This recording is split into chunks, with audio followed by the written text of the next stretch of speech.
In today's world, networking is no longer just a means to find job. For young people, it has become a powerful tool for building relationships, engaging ideas, and creating opportunities that go far beyond employment.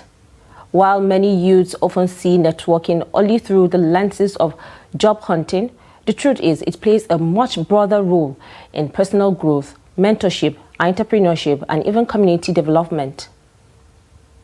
When young people learn to connect genuinely with others, offer value, and maintain a meaningful relationship, they unlock doors to partnership, knowledge, and long-term benefits that no CV alone can guarantee. Welcome, and thank you for joining us on another episode of Youth Connect. I am Fatima Ahmed Musa. Now let's go on a quick break, and when we return, you get to meet my guest. Welcome back, and thank you so much for staying with us. Now, joining me in the studio is Etoh, a writer, public policy analyst, and a development specialist who focused on shaping strategic and ideas for social impact. Thank you so much for joining me. Thank you for having me. And joining us via Zoom is Hauwa Ishaq Ibrahim, a fashion designer, entrepreneur, and a spoken word artist whose creativity bridges style and storytelling. Thank you, Hauwa, for joining us.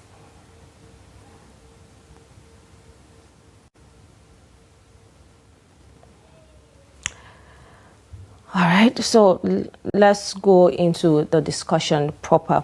Now, we're talking about networking. How powerful is networking? Okay, so first of all, thank you for having me again. You specifically, pointed out the importance of networking in your opening speech, and then we cannot begin to separate networking from personal development of any entrepreneur, or even these days, even while working with the government, you need to network. You need to be able to pitch yourself to people. You need to be able to be part of a community. And when we talk about being a part of a community, we talk about opening yourself up to learn. Mm-hmm. And so when people talk about importance of, say, mentoring under somebody, it goes a long way, because you are not an island. The moment you begin to put yourself out there, you begin to learn new things, begin to see new ideas, begin to learn different approaches from what you're used to. And so modern practice assures us that we cannot stay in our own small space and grow. You need to definitely reach out, meet out, and then grow from there. All right, Hauwa, can you hear me?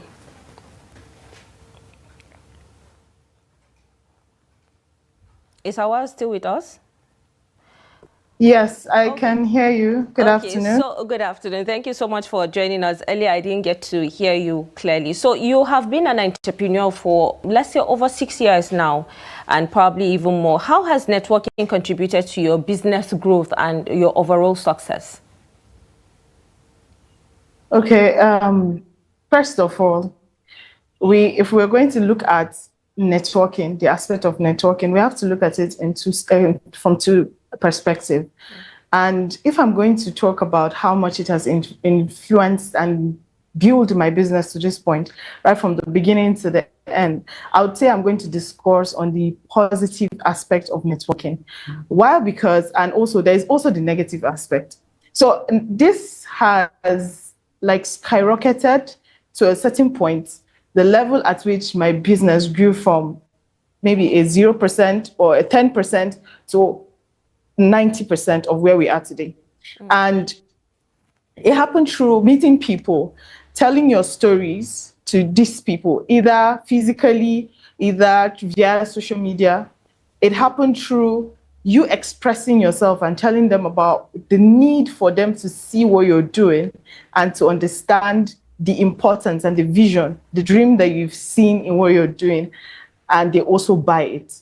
So networking is a very vital role when it comes to entrepreneurship. If you as an entrepreneur cannot pitch yourself, cannot position yourself via the way you make people understand what you do, that is the first step to business failure, I can say. Oh, nice. Collins, You happen to be policy analyst, right? What policies or government initiatives can help young people access better networking opportunities in Nigeria? So to be very honest, I don't think the government would do so much when it comes to creating policies to promote networking. I think this is like basic business promotion. Let me put it that way, because okay, for example, you have a case where you are like you're an entrepreneur, and then you say you're making baskets.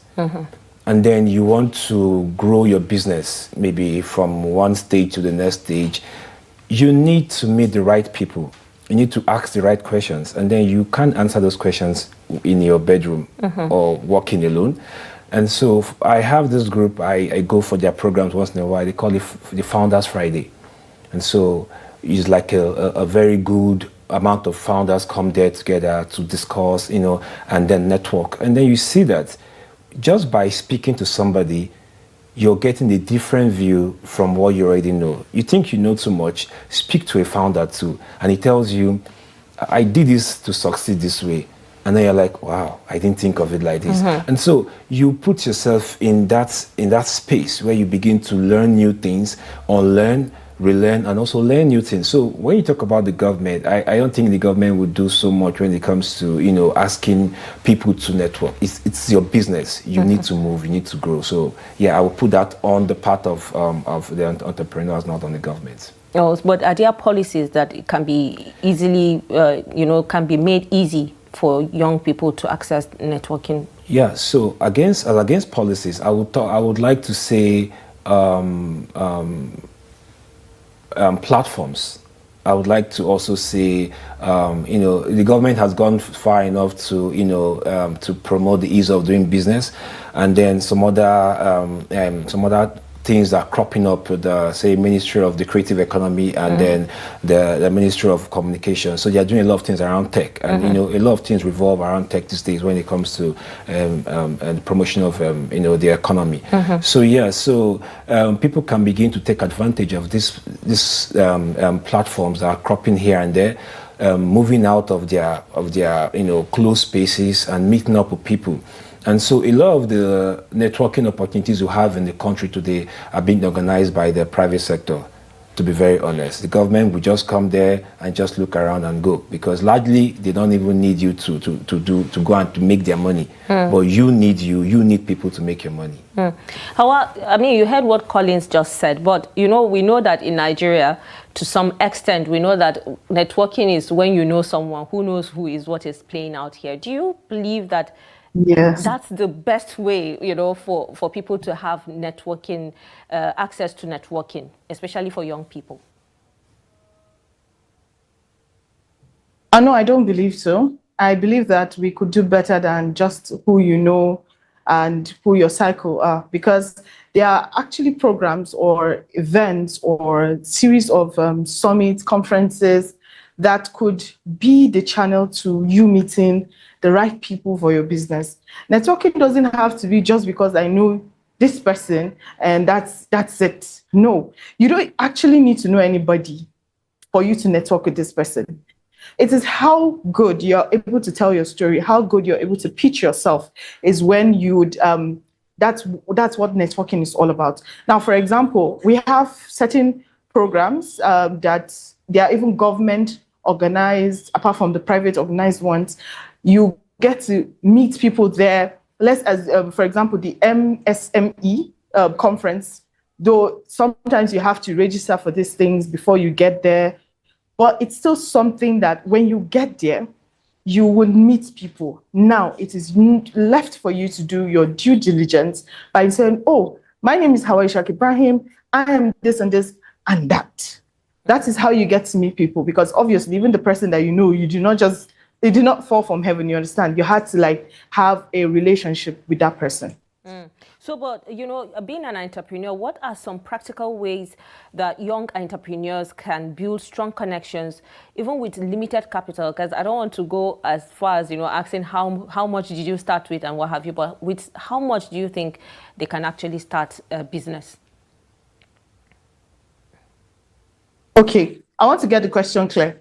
You mean with how much can someone start a business, or how much? What are some practical ways young entrepreneurs can build strong connections, even with limited capital? Like for those that want to start business, with a limited capital, how can they connect with other people to patronize them, for example?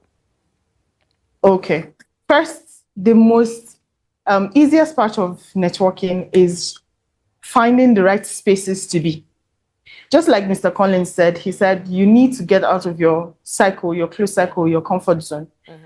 That is the first step to do. Like, you need to find the right spaces. As an entrepreneur, not only physical meetings are needed for you to like go and meet people. You can also meet people on social media.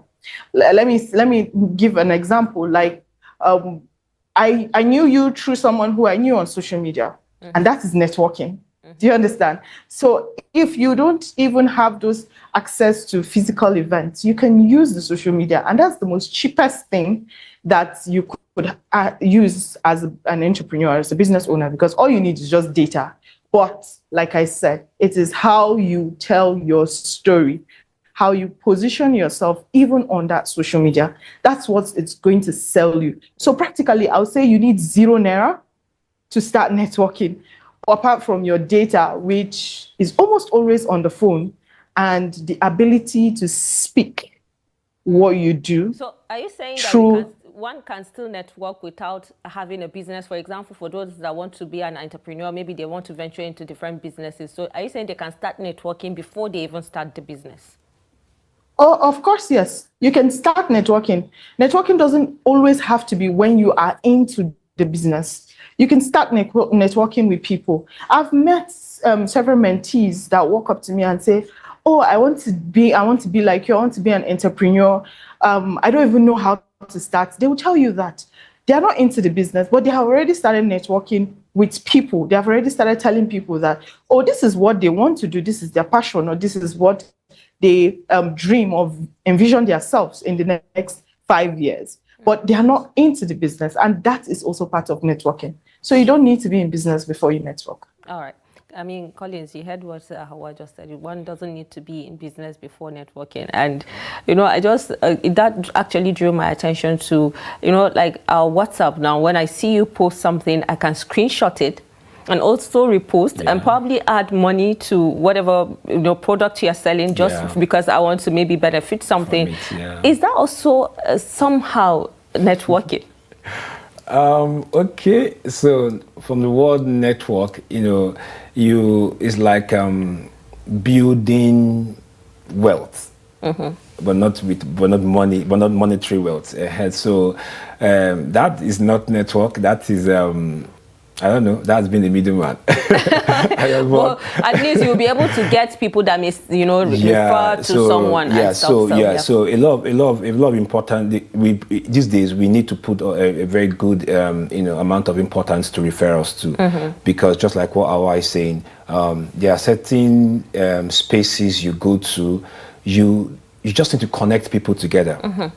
And sometimes these days you see people easily connect. This person does this. You guys should exchange contacts. So you're also, that is also a very good step. Bringing people together. And just to take off from something I also said, there are people who travel out of a city they live in just to listen to a speaker. Somebody who is like, an authority in even if it's your sector or a sector you want to delve into. And so, because that the people who are going to also come there are people who are like you, like minds like you. And so it could be a good opportunity to meet people and then, exchange ideas. And so WhatsApp has given us a very good platform. There are a lot of communities online these days that you can join. There are a lot of spaces on Twitter, spaces on LinkedIn, communities on LinkedIn that you can join and begin to amplify your ideas. So the good thing is that don't just go there and be docile. You need to go there. You need to be, you need to act. You need to show them that you also have something to offer. And it doesn't matter what you know, what you don't know. You need to be able to want to be part of, the conversation in the long run. Yeah. All right, let's go on a quick break, and when we return, we'll continue this discussion. Don't go anywhere. And thank you so much for staying with us. Now, Hauwa, before we went on break, we're talking with Collins, but I'll still come back to you. Generally, I want to ask, how can youth use networking to connect with mentors and role models? Simply because you mentioned, mentees meeting you to say, I want to learn, or I want to be like you and stuff. So how can they, use networking to connect with mentors and role models?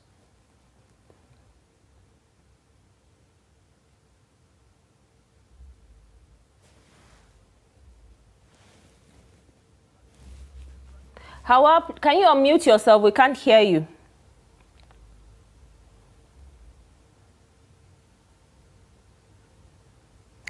All right, so we'll come back to Hauwa when she comes back, when we can hear her. So based on the question I asked her, how do you think youths can actually, use networking right now to connect with, people that they look up to, like mentors or mentees? Because I know that it's sort of difficult for people to actually, find the right person to say, okay, I want to be like this person, or I want to be like that. Yeah, so truthfully, finding the right mentors are actually a problem, and then also finding the one that fits to what you're looking for. Not every mentor is actually out there to help you.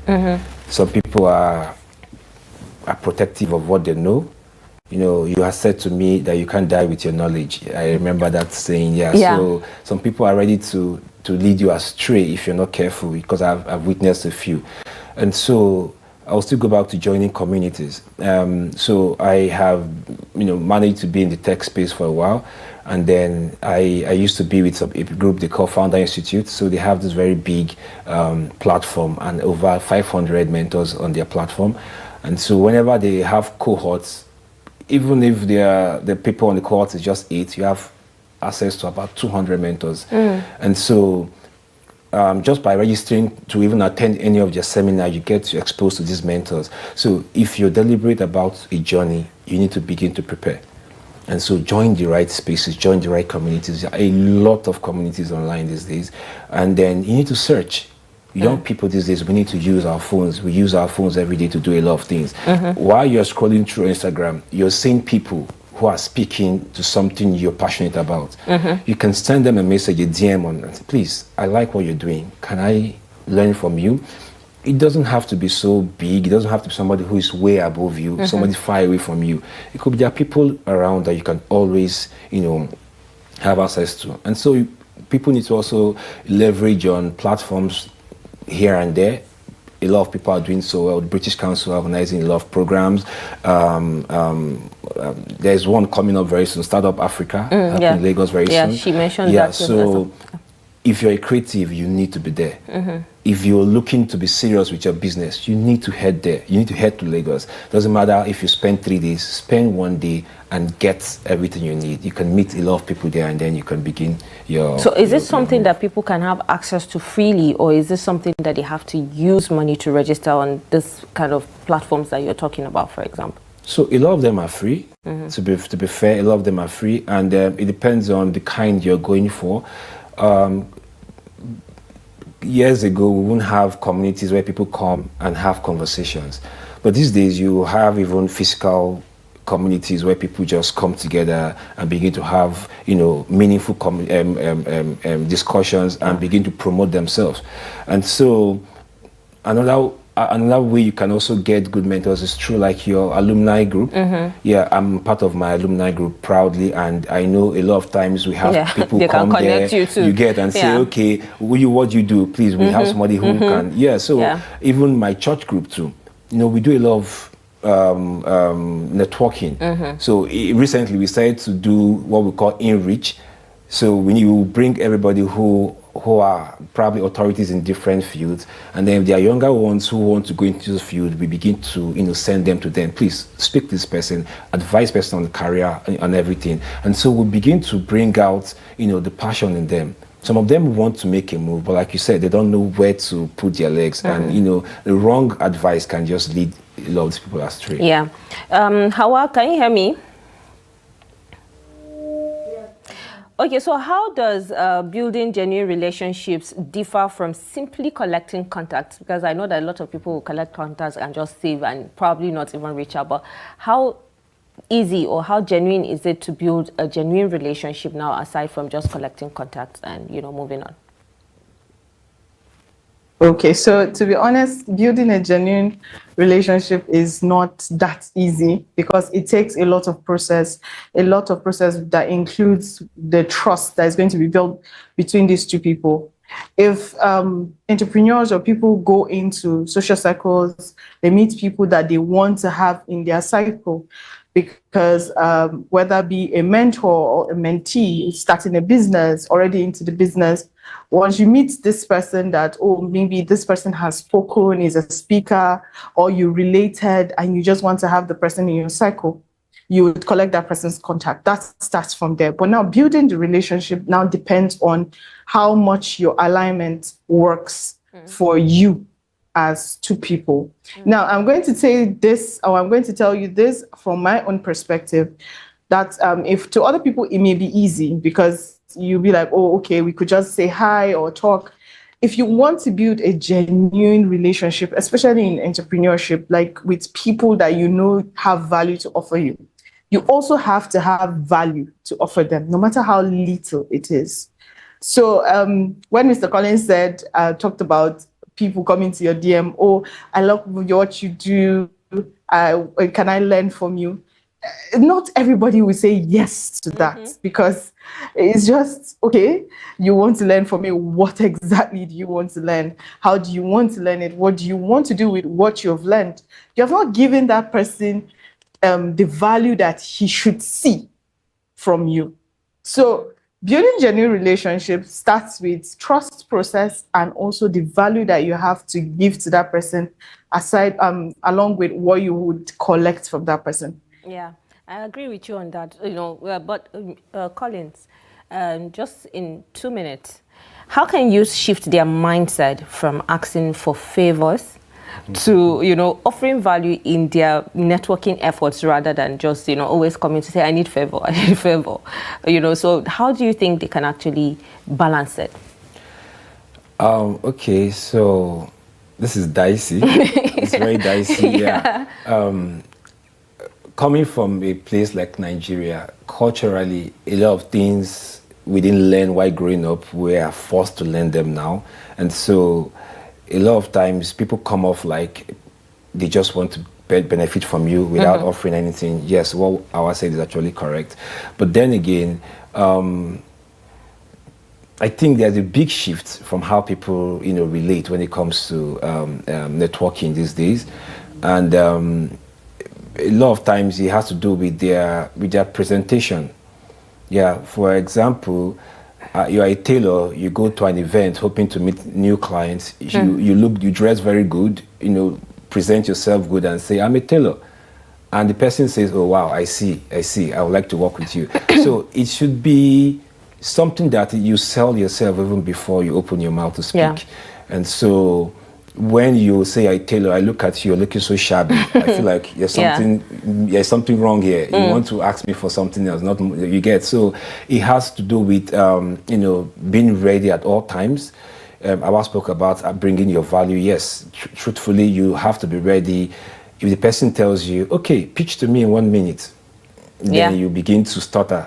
No. So entrepreneurs should know that when you approach somebody at any point, you should be ready to tell your story, to lay down your ideas and say, this is what I have. If you give me, if you invest in me, or if you know, give me some level of, you know, to speak to you, I would make magic with you. And so it like I said, it boils down to how you present yourself. Yeah, I totally agree with both of you. I mean, Hauwa is a spoken word artist, so she's good with selling herself, which we already know. She does that. Well, thank you so much, Collins Etoh, for taking out your time to be on the program. Thank you very much. And Hauwa also, thank you so much for also joining us, you know, and for the stress that I had to put you through. Thank you so much. No problem. It's always a pleasure being here. Thank you. Well, And with that, we have come to the end of today's episode. So now I have this small piece that I would like to, share with you. To all young people watching, start networking with value, purpose, and consistency. The connections you build today can actually shape your tomorrow. Now, if you enjoyed this episode and the discussion, please like, share, and comment. And also subscribe to our YouTube channel showing on your screens, and follow us across all our social media platforms. Well, join us again next week when we bring you another interesting and exploring topics that, or should I say rather, issues that matters to young people. Well, I am Fatima Ahmed Musa, and thank you so much for joining us and watching.